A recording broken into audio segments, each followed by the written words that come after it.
Dear trans people, hi, my name is Maddie and I am a detransitioner, but please don't get scared. I know that you're used to detransitioners having hateful or hurtful things to say to you guys, and just know that I'm not here for that. I come in peace. This letter is an open invitation for connection and conversation. So, I am a woman who lived as a trans man for 6 years of my life, and I do kind of envision this letter as going out to the people in my community that I once knew, that I've lost touch with. So some of you may know me as Max. That was the name that I went by for over 6 years total, honestly. Most of the time I was living as trans, I was living in Washington, D.C. And several years ago, 3 years ago, I left the city on an adventure. I called it a healing journey. I was feeling so low, so unwell, and I just knew that things had to change. So I set out to seek my greater purpose. I had no intention truly of detransitioning, but it is where life has led me. And as somebody who has been on both sides, I've been trans and now I'm not, it hasn't made me more judgmental, it's made me more understanding because now I can see all sides, can see the whole picture. And I still really connect with y'all because I am you. I was you. You all were my community for so long, my family even. And I greatly miss a lot of my connections and loved ones. And I know that you all loved me too as Max. And I'm here to represent myself and say I'm still here. I'm the same person.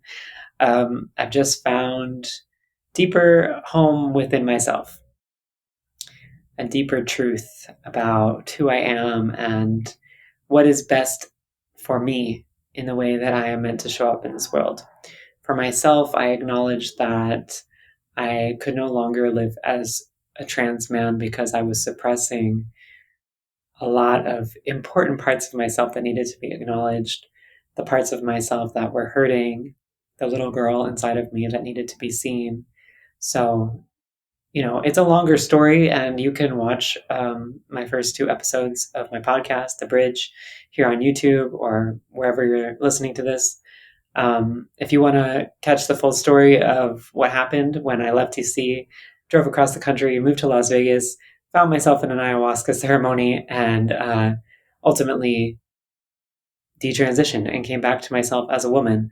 So now I'm a 27-year-old woman living in Las Vegas, Nevada, getting to experience what it feels like to be a woman kind of for the first time ever. So it's been a beautiful experience as much as it has also been painful at times, to let go of the past, to let go of the hurt that I feel. Um, but anyways, I'm not even really here to talk about my story fully, although my story is why I'm here. My story is what led me to create this podcast called The Bridge, because I desire to bring us closer together. There are a lot of great divides in our society today, and the trans and detrans topic is super divisive. It's super politicized, and it's this big thing that's happening right now. And we just can't seem to get along on this particular topic. So I am here to be the bridge as the person who sees both sides, who has lived on both sides. And I like to be able to speak up on behalf of the trans community, because I love y'all deeply. So that's really what this letter is about. It's to establish the bridge between us, because I can say, oh, hey, there's a bridge. You can walk across it, but you don't know if it's safe. You don't know if you can trust it. So I'm here to literally reach out my hand and say, here, come across the bridge of greater connection so that we can move forward as a society. Because right now we're pretty stuck. So, and we need everybody. We need everybody to be involved in order to move forward. And we can't move forward if both sides of a topic are completely immovable. Like, where do we connect? And my thing is that we can connect on simply being human. This letter is an open letter to trans people everywhere who may resonate with this message. I sincerely hope you continue to stay and listen. Like I said, I have nothing hateful to say. I love you. I am honest about my experience, but I hope that the love helps you to feel safe to listen to an experience that might be a little bit different from yours, but is also not really that different. Because, like I said, I am you, I was you, still am you. It's all the same thing, right? And we are all the same, just as much as we are all uniquely unique. So, trans people and queer people in general, to me, are some of the most kind hearted, loving people that I've ever met. And that was really what led me to the queer identity when I was younger, because I was like, queer to me just feels different, and it feels open, and it feels loving, and it feels accepting of all the parts of myself that other people would rather me feel shame for.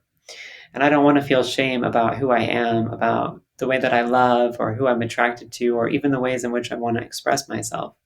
When I was young, I was masculine and feminine, like to the both extremes, honestly. And I never felt like I could be fully myself. And I know that a lot of y'all can relate to that. I think trans people are incredible and deeply spiritual beings because we are so connected to our soul's true nature. Our souls are inherently genderless. And then we're born into these human bodies, which are typically classified into male or female. And then we're born into societies with specific rules and roles about how males and females are supposed to perform in this world. Not to mention, in our modern society, there are even extra layers of societal expectations. Literally, from birth, we are put on a track of the way that we're supposed to be in the world. Um, and it's changing for certain, but there are still so many expectations. And so many of us from basically birth feel like we're being put into boxes, box after box after box. And I admire trans people and queer people, and I resonated with the experience. I became the experience because I was somebody who wanted creative solutions to get out of the box that I felt that I was put in by society. I'm not the woman that you thought I was going to be. And now I certainly am not the woman you thought I was going to be, after the experience I've gone through. In fact, it's almost funny because I was a very rebellious young person, and I truly believed that girls could do anything. I truly believe that a part of my soul was like, you think girls can't do anything? Well, I'm going to show you and do the one thing you really think a girl can't do. I'm going to become a man, and I'm going to do really good at it. And I did. When I was trans, people did not know that I was trans. A lot of people didn't. And I took pride in that. But again, ultimately, that success that I felt, that pride in myself, only lasted for so long before I ultimately was like, well, but what about me? What about me? And what does my soul really want? What am I really craving for? And what I was really truly craving for was freedom, right? Freedom to be myself. But the thing is, when we go through trauma, and trauma is really just that experience of being put into boxes, of being separated from your soul's true nature, and being told that you can't, you can't, you can't. And being a child is so limiting. It's very difficult to be a child and to be free. And you're very lucky, I think, if you get parents that understand how to raise a free child while also teaching them the realities of what it means to be human. And I think a lot of parents struggle with this today. So I was looking for freedom. I was looking for freedom, and I even went so far as to want freedom from my own body, from my own existence. And for me, that's where the medical aspect came in, of wanting to change my body. So I was on testosterone for 5 years, and I got a double mastectomy when I was 20 years old. And those decisions have been very difficult to come to terms with after the fact, since I sort of woke up and came back to myself and was like, hey, like, I want to be myself again. The testosterone has been easier to make peace with, because at this point it's just making peace with having a deep voice, and that's okay. But making peace with the fact that I voluntarily got a double mastectomy when I was 20 years old, and I didn't know what I was doing, and this is something I have to live with for the rest of my life. Well, that one's a little bit harder. I will say there's a lot of grief in that, and I know that I'm not done grieving. So I really highly respect and admire trans people for their for their strength, their creativity, their tenacity, their willingness to live, their willingness to find creative solutions to survive and thrive in their self-expression. I do truly admire that, and that is why I was trans, because that was me. It still is me. It's just now I understand certain limitations, and I have decided to find acceptance for my body the way that it is without wanting to alter it or change it anymore. And also finding acceptance for being myself the way that I was born to be. Reclaiming the name that I was given has been very powerful, and allowing myself to be a woman, even though growing up, life taught me that being a woman who was confident and strong and successful was not possible. Here I am today getting to prove to myself and to my own hurt inner child that it is possible to be free as a woman, to be confident, to be strong, to be yourself. And there's another added layer to it, like I said, because now I am a woman who has gone through this unique experience of life and people are going to judge me for it. So I get this even added level of having confidence in myself and loving myself even deeper, loving myself with the deep voice and the flat chest and accepting myself the way that I am. So, although it has been painful, it is extremely worthwhile to me. And part of my purpose, I know, is to share this story so that others don't have to go through the hurt as much as I did. Um, and it'll be different for everybody, you know. Some people find it easier to make peace with certain choices, and some people never even regret certain choices. So it's not for me to say. So as we talk on this topic, you may not like everything that I have to say, because I am somebody who detransitioned, and that has given me a wealth of experience. It doesn't mean that now I'm judgmental or hateful, but it does mean that I have perspective. And I do have opinions because of my experience. And the thing is about opinions is I am mindful of sharing them because opinions are not always well received, but personal stories I think are much better received because I'm speaking from my own experience. And I'm really not here to tell anybody what to do. I do hope that people can listen to my story and take what they need to take from it. And I also will happily give advice if asked for it. So please, if you have questions, let me know. But just prefacing to say that you might not like everything I have to say, and that's okay. When we go through trauma, which again, trauma, it can be a lot of things, anything that causes a separation from the self, um, we begin to lose our ability to hold difference because we perceive people with different opinions than us to be attacking us. We get defensive, we shut down. And that's where the lack of openness to conversation comes from. It's a trauma response because we truly believe that somebody who thinks differently than us might be trying to hurt us. And it's reasonable in this political climate because it really does feel that way. And sometimes it actually is that way.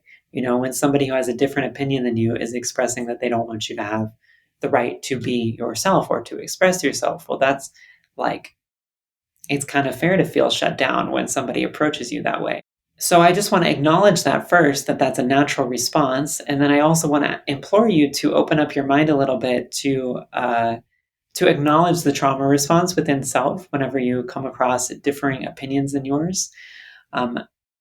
So that way you might still be able to be open to understanding the other side. Because like I said, we're not going to get anywhere if both sides are completely shutting down to the other side. Because I would argue that the conservative side of things shuts down in exactly the same way for different reasons. It's all trauma responses. Everybody is going through a trauma response. And so that really is why I'm here, to be the bridge, because I can understand both sides, all sides of the picture, and I can translate across and say, hey, like, you know, this person isn't saying that they're attacking your identity. They're saying this, and this is what you really need to understand. And we can go back and forth, you know. It is really important to, within the political landscape, to work on your capacity for holding difference, and acknowledging inside of yourself that you are safe. You are safe to be where you are right now, and nobody can hurt you, and nobody can make you not be yourself. You are yourself. So let that be known. And it's also a little bit difficult for these conversations to take place because a lot of detransitioners are speaking out about their experience in ways that come across as hateful or oppressive, because many detransitioners are angry about what happened to them, especially detransitioners who went through transitions as minors because they were not fully aware of what could happen to them. So it was doctors and parents and teachers and leaders who led them through a transition that was not right for them. And so those people, as well as adults who transition as adults, um, there's a lot of hurt and a lot of pain there, and it's important to acknowledge that. I myself, it took me a while to begin to look up detransitioner stories because when I was living as trans, I I perceived detransitioners in a very negative light, and I refused to listen to their stories. Um, I really wouldn't listen to anybody who had anything negative to say about being trans, anything that I perceived to be against the trans experience. I took it very personally because I was in a very traumatized state. So anybody who I perceived to be attacking me and my self expression, I wanted nothing to do with them. So I understand it. And I just want to explain the other side and say that, like, a lot of these detransitioners who are advocating joining the political movements and whatnot, um, one, a lot of them have purpose behind their actions, and two, a lot of them are still hurting. And a lot of times it's beneficial for us to transmute our hurt into action, right? For me, I'm not holding on to hurt about this experience. I don't have any interest in suing any doctors or surgeons or whatever. I do take accountability for my own choices. At the same time, I acknowledge that I was a hurting 19-year-old when I began my transition, and I do wish that I had people who were there for me, people who could really see me and see that I was a creative, expressive, masculine and feminine young woman who really needed some support, and maybe who even needed support in being allowed to do what I was going to do because my parents, they refused to support my transition, so I cut them off. So I basically had no one until I found therapists who, just validated my identity. But that wasn't really what I needed. I actually needed help, help with the trauma that I experienced as a child and as a young person, help with my emotions that I never learned how to manage because I'm a very sensitive and emotional person. So there's a lot that goes into it. I do understand it can be difficult to listen to the other side when the other side seems to be attacking your simple existence. So again, I just implore you to open up your mind and remind yourself that you are safe when you're hearing different opinions, and try to see where the common ground is. What are they really trying to say? What doesn't the other side understand about the trans experience? Which I could definitely explain some of that, and maybe I will. It was maybe 6 months after I accepted that I was detransitioning before I began to even look up the word, and then let alone begin to identify with it. And honestly, I don't really identify with any labels. I'm not a big label person at this point in my life, but I do appreciate that there is a word that describes the experience. I detransitioned. I transitioned and detransitioned, and that's what that is. And you can look it up and you can find other people. And once I did begin to look it up, I was like, oh yeah, I super relate to these people. Like, we have almost the same story in different ways, especially the other women who have detransitioned. So there are a lot of commonalities. And again, I just implore you to have some openness. And I'm sorry that there doesn't seem to be as much openness towards you and your perspective. But again, I'm here, and I would like to hear, and I would like to understand. And I do understand, again, because I have been there. Many people have asked me if there was anything that could have stopped me from transitioning when I was 19, and I've honestly said there's really not much. The one thing that could have stopped me is if the right person saw me for me. And unfortunately, that didn't happen. But now I get to be that person, right? I get to be the person who understands the complexities of being a creative, expressive, genderless soul in this very rigid world, or what feels like rigid world at times. I know what it feels like to want freedom. I know what it feels like to struggle with your own body. I know what it feels like to struggle with your own mind. I think that's been kind of my hardest challenge, honestly. I've I've struggled a lot with my mental health. I was depressed for a really, really long time in my life, and so I have a lot of perspective from that experience too, of just understanding the depths of where we can go in our own minds and how lost we can get to our own self. So I really, really do desire to help people who are struggling, and I don't have any intentions or expectations of a particular outcome. I'm not here to tell people to detransition. Like I said, when I set out on my healing journey, I didn't think that was even part of it. It just so happened to be that way. And I just so happened to be open to letting go. And I did. And it has certainly been for the better for me. But I'm not here to promote any particular ideology. And also, while I'm here, I'm not here to promote any religion. A lot of detransitioners also choose the Christian route of finding self acceptance and all of that. And I get it. I do. And I love Jesus personally. However, it doesn't super resonate with a lot of people. And it doesn't super resonate with me because for me, faith is complex. It's not simple. And for me, my faith ultimately is found within. Like that's where I feel God is. I feel God is within me. It's in my heart. Um, and I also fully believe that all faith practices are true. So I couldn't promote one religion because I don't believe that one religion is true. I think they are all true to some extent. So since I've begun sharing my story, which has just been in the past few months since I started this podcast and have been sharing on social media, it's been really interesting seeing how I'm received because my message is truly one of non-judgment, it's one of love, and it's one of acceptance. It is also one of honest truths. Like I don't sugarcoat my story or say that it's been easy. You know what I mean? But it's been super interesting to find that people are confused by the love piece. Um, I shared a video a few days ago that got shared on Facebook in some groups that are sort of anti-trans, pro-detransition, and my video was not received well. Actually, people were saying that I was faking that I'm a detransitioner and that my one love stance sounds very liberal. And maybe it does. I don't really care. These people also were critiquing me for my appearance, saying that I must actually be male because of my facial structure um, and my voice, which is because I was on testosterone for 5 years. My face looks like this because of my genes. And I'm grateful for my face because I'm beautiful.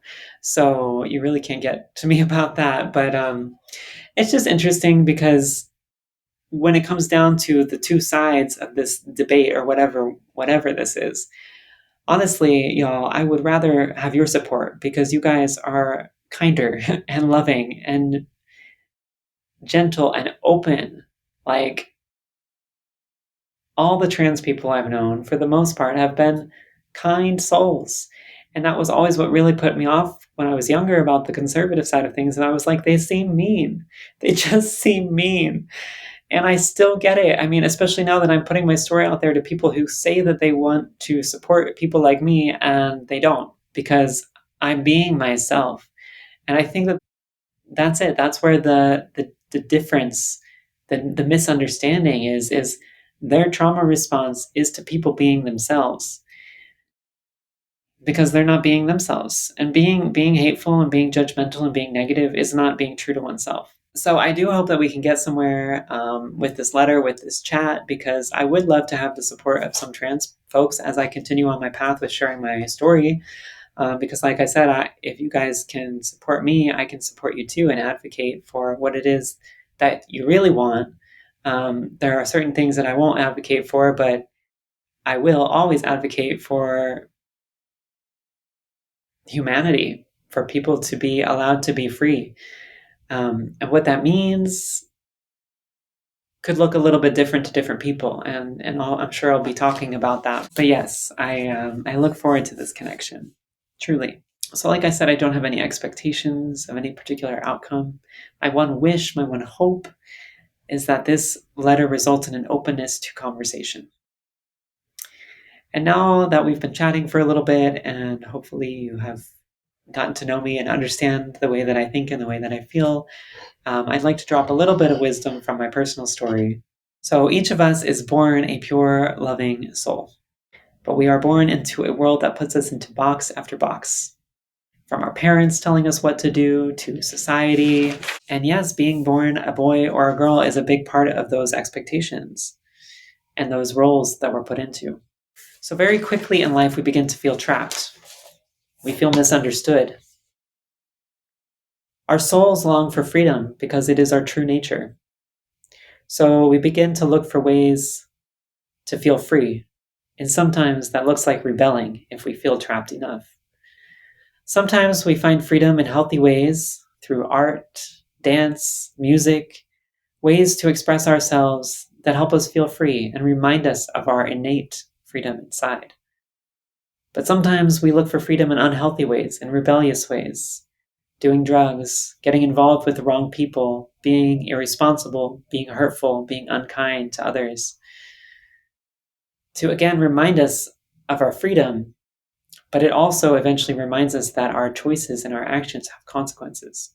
So for me, there are two truths that I hold at once. One, I am masculine and feminine.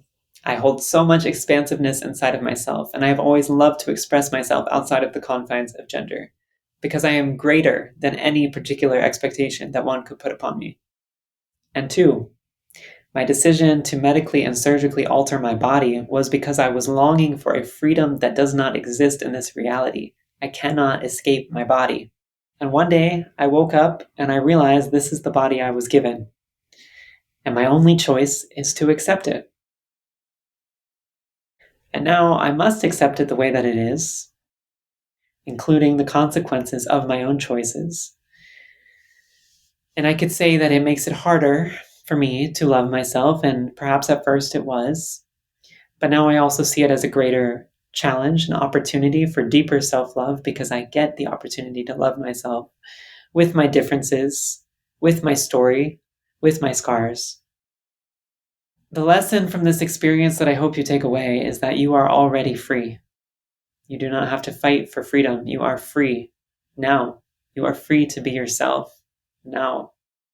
You are as free as you can be. No one can control you. You can do as you please.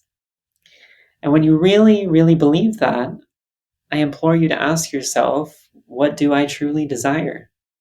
What does my soul really want for me in this lifetime?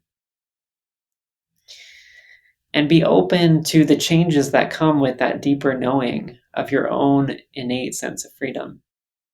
Because when you're already free, you don't feel the need so much to attach to identity or labels or physical circumstances, if you know what I mean. For me, this journey has been hugely about letting go, and it still is every day. When I went on my healing journey, I gave up my entire life that I had as Max, a young man living in Washington, D.C. I had a job, I had a car, I had an apartment, I had a partner, I had a full beard and a full mustache, and I gave it all up to the unknown because I wanted something greater for myself. And I really had to believe that it was possible to even set out on that journey in the first place, and I did. And faith has carried me to where I am today, to where I am now putting my story out here, because this for me is the next level to my faith in myself. Because this has been very scary. I was super scared to put my story out there. A lot of people told me I shouldn't. People on both sides said that my story could be hurtful to trans people. People on the detransition side say, well, it's a hard world out there for detransitioners, you know. But I know that it's my calling. I know that that's what I'm here to do. It's funny and interesting too, because growing up, I was always called shy and I was always called quiet. But my calling and my purpose, I know, is for me to share my voice. It's for me to speak up, for me to be myself. And that's also one of the greatest things about this experience for me. Coming back to myself has been about coming back to all the parts of myself that were lost. The part of me that wanted to be a performer, that wanted to be an artist, that wanted to be me. You see, I never set out to detransition. In fact, it felt quite unexpected. At the same time, as I also felt the sense of deja vu, like I did on some level know it was someday going to happen. It's funny how those things can exist at the same time, right?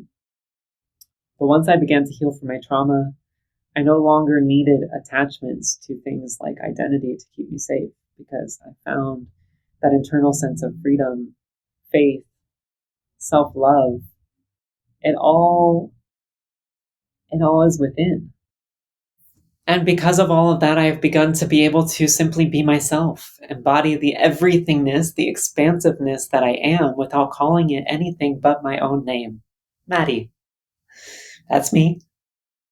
So I just want to leave you with the message: you are already free. And I sincerely thank you for listening to me and my story. And please stick around on the bridge. This is the place of all connection. I sincerely want people from all walks of life on this path with me.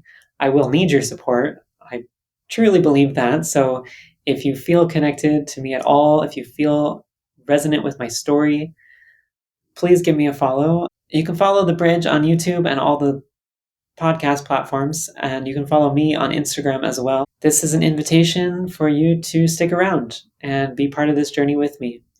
And I am looking for people to interview as well, and I'm super interested in interviewing people of unique life experiences who are open to chatting and having real, honest conversations about what this life is really about, and how can we bring humanity closer together? How can we help one another? How can we help the earth? That is what I'm here for. I sincerely thank you again for listening to my community. I love you. Thank you for being you. Thank you for your persistence. And thank you for the love that you have for yourself that keeps you going every single day. I'm here for you. I love you, and I will talk to you soon. See you next time. Bye.